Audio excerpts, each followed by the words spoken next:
Anda akan menyaksikan Damai Indonesiaku dipersembahkan oleh Wadimor, tentu sarung kita.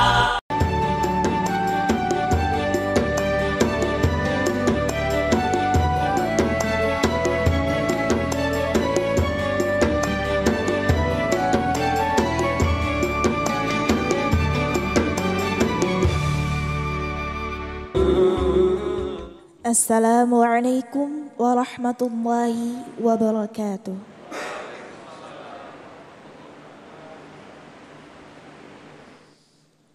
A'udzu billahi minasy syaithanir rajim.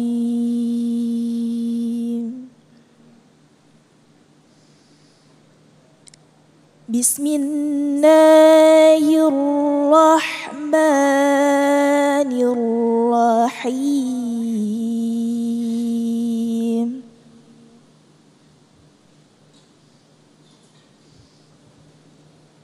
Wa ma min dabbatin fil ardi illa 'ala Allahi rizquha.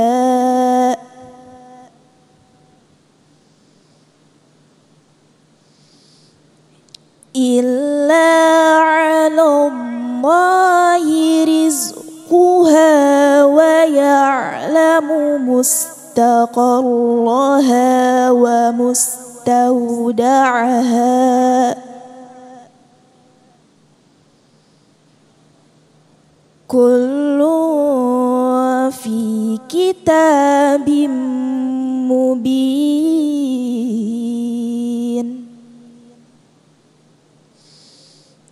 Shadaqallahul azim. Assalamualaikum warahmatullahi wabarakatuh. Bismillahirrahmanirrahim. Assalamualaikum warahmatullahi wabarakatuh.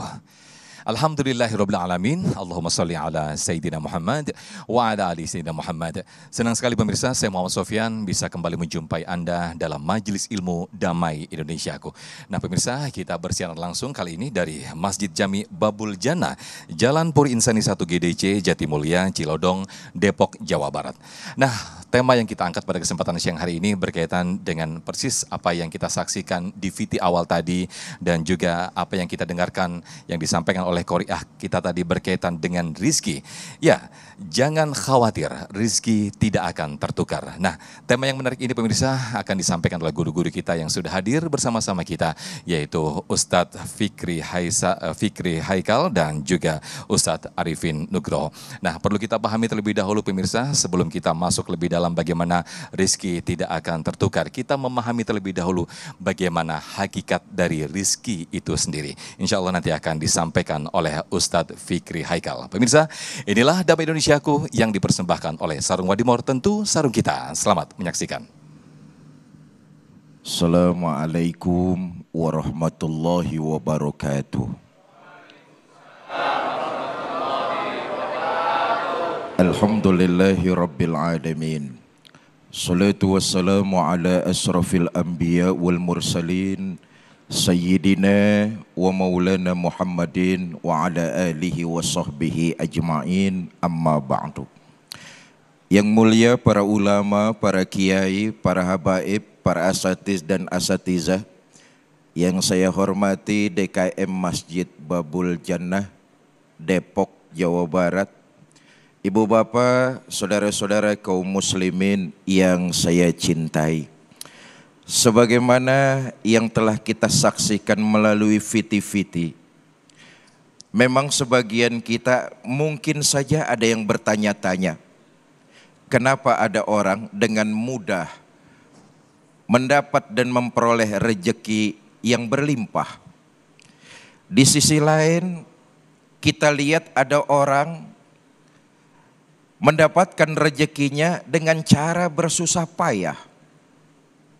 Saudara-saudara, ukuran rejeki setiap orang sudah tentu berbeda. Dan itu sudah ditentukan oleh Allah Subhanahu wa taala. Walaupun rezeki sudah dijamin dan ditentukan oleh Allah, tapi Allah juga melihat ikhtiar, usaha, upaya yang dilakukan hambanya untuk menarik lancarnya jalan rezeki tersebut. Persoalannya, banyak di antara kita persepsinya rezeki itu cuma soal uang. Bu, persepsi kita rezeki cuma soal uang. Padahal ketahuilah, nikmat yang Allah berikan kepada kita itu rezeki. Enggak terukur dengan materi saja. Tapi imateri yang tidak kelihatan itu jauh lebih besar. Dan itu merupakan rezeki yang Allah berikan kepada kita. Sehat itu rezeki itu. Saudara yang hadir di Masjid Babul Jannah, ibu bapak yang menyaksikan tayangan ini di televisinya di rumah, kondisi sehat bisa menyaksikan pengajian semacam ini, itu rezeki.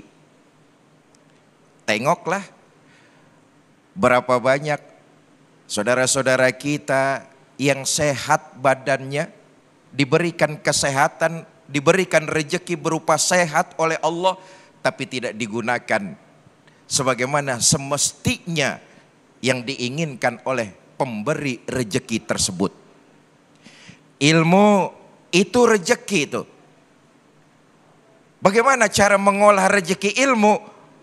Amalkan dalam kehidupan sehari-hari. Nah, Bapak Ibu saudara-saudara, rezeki memang sudah ditentukan oleh Allah. Tetapi tadi saya katakan bahwa Allah juga melihat dari usaha, ikhtiar, dan upaya. Yang perlu diingat bahwa dalam mencari rezeki itu bukan cuma ikhtiar zohir. Selama ini kalau kita mencari rezeki itu selalu kita tekankan pada ikhtiar yang sifatnya zohir. Bekerja keras, usaha mati-matian, mengeluarkan kemampuan yang optimal. Itu ikhtiar zohir. Tetapi yang terpenting dari itu semua adalah ikhtiar batin. Apa ikhtiar batin itu?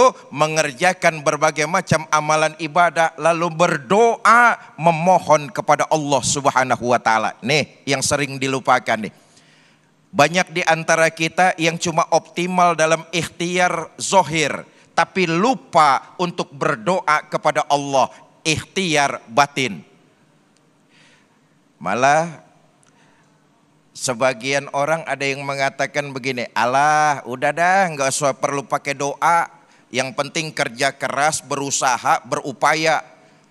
Doa tuh cuman buang-buang waktu, minta sama yang nggak ada wujudnya. Sebagian ada yang mengatakan seperti itu, nggak perlu doa. Saudara ketahuilah, justru ikhtiar zohir yang kita lakukan puncaknya adalah ikhtiar batin. Berdoa memohon pertolongan Allah Subhanahu wa taala. Itu kunci suksesnya. Ngapain pakai doa? Persoalan kan bisa diselesaikan dengan usaha sendiri. Kalau ada masalah, cariin solusinya. Masalah selesai, target tercapai. Nggak usah pakai doa-doa. Orang yang semacam ini nih, dia melupakan bahwa apa yang terjadi dan apa yang akan terjadi semuanya berada dalam genggaman Allah Subhanahu wa taala. Itulah perlunya doa.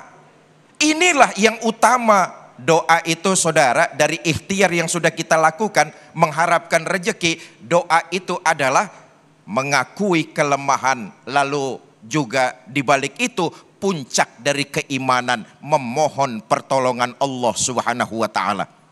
Setelah ikhtiar kita lakukan dengan maksimal, upaya kita lakukan dengan optimal, maka tawakal dan berdoalah mohon pertolongan Allah. Di dalam kitab Akbarul Hamka wa Mughaffalin, Abu Al-Fadl Al-Jauzi pernah menceritakan, dulu ada orang yang kebangetan pede. Dia menyandarkan hidupnya pada usahanya sendiri. Kerja keras, berupaya optimal. Nggak perlu pertolongan Allah. Nih orang percaya diri dalam mencari rezeki atas usahanya sendiri. Nggak perlu pertolongan Allah. Satu hari, nih orang pengen beli keledai. Berangkatlah dia dari rumah membawa uang. Menuju pasar hewan.